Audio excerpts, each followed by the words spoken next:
Pelo que, ó rei Agripa, não fui desobediente à visão celestial. Que Deus nos abençoe com sua forte e poderosa bênção de amor, de paz, de alegria, de gozo, segurança, refrigério e consolação a todos os corações. Que nesse dia nós possamos mais uma vez sermos verdadeiras testemunhas de sua ressurreição, seu amor para conosco. Tomo uma escritura muito conhecida a respeito do testemunho de Paulo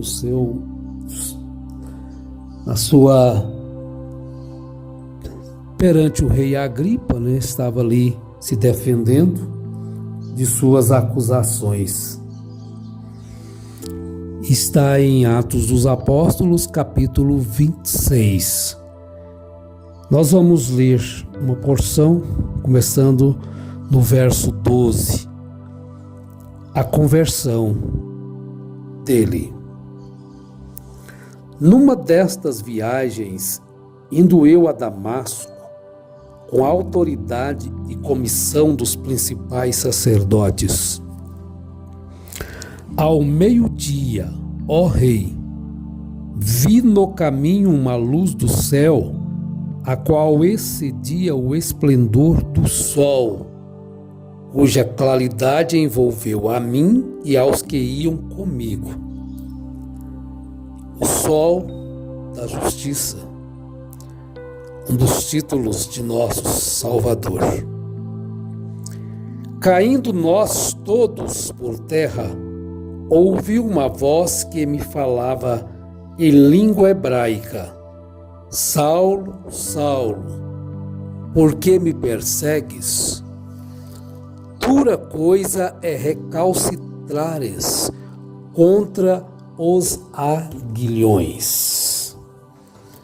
Disse eu: quem és, Senhor? Respondeu ele: eu sou Jesus, a quem tu persegues. Agora levanta-te e põe-te em pé. Eu te apareci por isto, para te fazer ministro e testemunha, tanto das coisas que tens visto, como daquelas pelas quais te aparecerei ainda.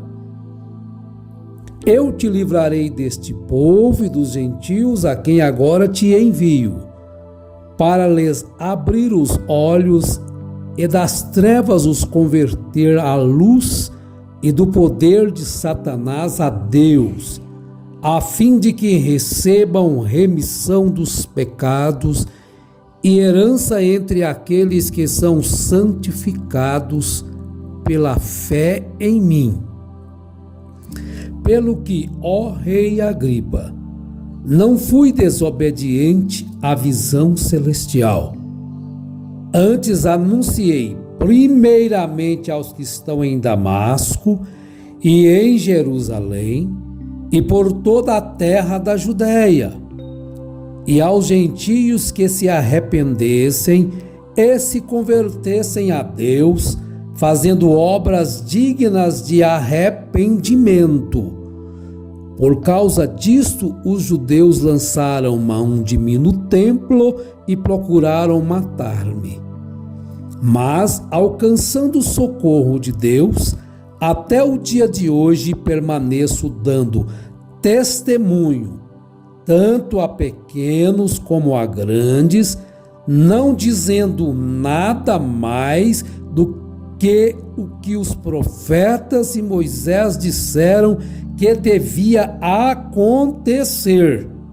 Isto é, que o Cristo devia padecer, sendo o primeiro da ressurreição dos mortos, devia anunciar a luz a este povo e aos gentios. É uma leitura muito conhecida e foi um pouco longa, mas se faz necessário para falar um pouquinho sobre este assunto de falar às pessoas, anunciar, porque é uma grande responsabilidade de quem fala. Mas esta responsabilidade, ela se torna muito maior por causa daquelas pessoas que dão atenção, acreditam, dão ouvidos, portanto. Vejam que quando a gente anuncia alguma coisa, se for uma só pessoa que der crédito, como diz Isaías no capítulo 59 do seu livro, 53, melhor dizendo, a quem se manifestou o braço do Senhor? Quem deu crédito à nossa pregação? E a quem se manifestou o braço do Senhor? Então, a estas pessoas, então se cobra. Quem está falando deve pensar sobre isso. E Paulo estava ali anunciando algo. Agora, o que significa esta palavra?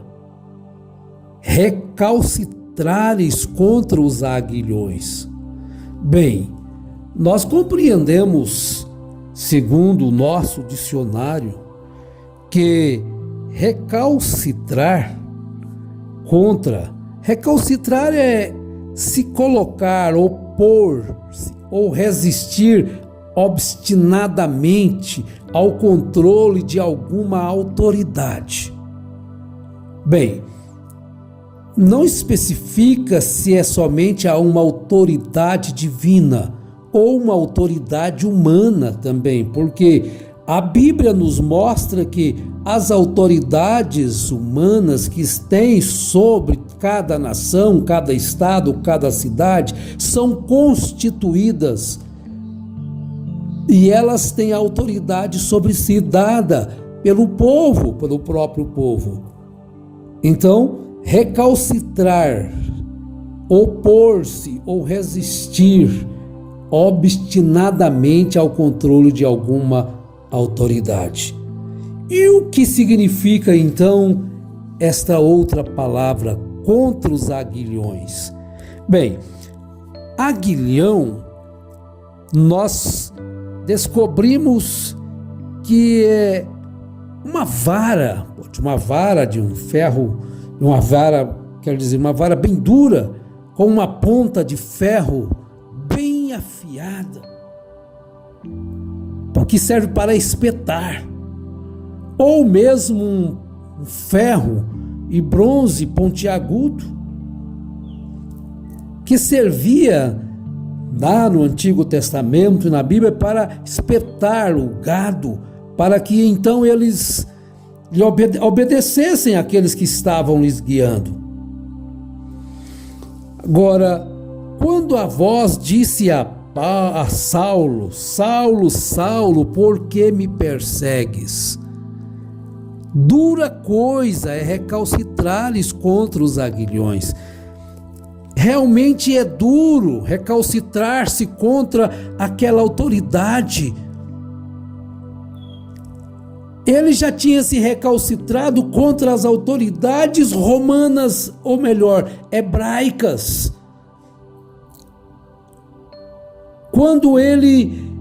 E romanas também, quando ele estava pregando o evangelho. Antes ele era amado por eles, porque estava perseguindo os cristãos.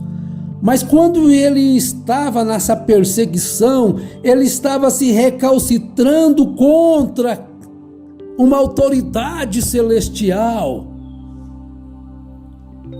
E neste caso, ele não tinha uma opção de escolha. De qualquer forma, ele estava em oposição a alguma coisa. Ou ele estava em oposição aos céus, ou estava a favor dos céus, e em oposição ao inferno. Então, quando ele estava em oposição aos céus, ele tinha a graça, a benevolência das autoridades eclesiásticas de seu dia, fazendo aquilo que eles queriam: exterminar os cristãos, exterminar aqueles que estavam ao lado de Cristo Jesus. Mas então ele teve um encontro glorioso com a verdade. Aquilo que ele considerava como verdadeiro, como verdade, incontaminado, de repente ele diz: eu considero aquilo como esterco, como nada, porque agora ele foi mudado. Seu coração foi mudado, seu destino foi mudado, seus caminhos foram mudados, sua vida inteira. Como a gente cantava, Paulo, apóstolo do Senhor, ele era um perseguidor, mas quando ele foi mudado, ele já era agora um perseguido. Seu coração foi mudado. Mas depois que ele foi mudado, ele disse: onde está o morte, o teu aguilhão? Onde está o inferno, a tua vitória? Ele já não temia a morte, porque agora ele estava trabalhando a favor da vida. Então a voz lhe responde: eu sou Jesus a quem tu persegues. E esta voz o comissiona, e esse Senhor o comissiona para ele continuar a sua jornada. Levanta-te, porque eu te apareci para isto, para te fazer ministro e testemunha, tanto das coisas que tem visto, como daquelas pelas quais te aparecerei ainda. Ele tinha visto tantas coisas contrárias à verdade. Ele tinha visto tantas coisas e ele estava mais tendente a ver coisas contrárias à verdade e viver por elas. Mas acontece que agora ele estava num ministério diferente. Não no ministério mais da perseguição, mas dos perseguidos. Olha que maravilha! Para trazer ao povo a luz, trazer aos gentios, ser aquele estupim para trazer luz aos pecadores. O que diz o verso 18? Para lhes abrir os olhos e das trevas os converter à luz, e do poder de Satanás a Deus, a fim de que recebam remissão dos pecados e herança entre aqueles que são santificados pela fé em mim. E ele não foi desobediente à visão celestial. E o verso 20 é que nós concluímos.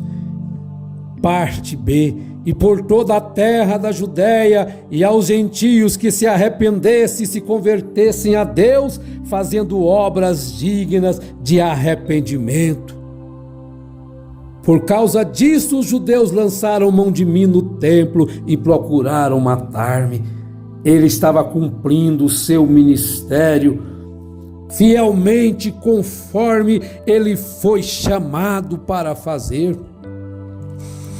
numa responsabilidade autêntica de alguém que tinha uma missão para cumprir. E este evangelho trazido a nós através dele, esta luz que brotou através dele, como a própria Bíblia nos mostra, que Pedro estava como que cabeça para os da circuncisão e Paulo para os da incircuncisão. E até hoje, este versículo 20 está em pleno cumprimento quando nós estamos pregando seus ensinos. E deles não devemos nos afastar. Agora leia o versículo completo.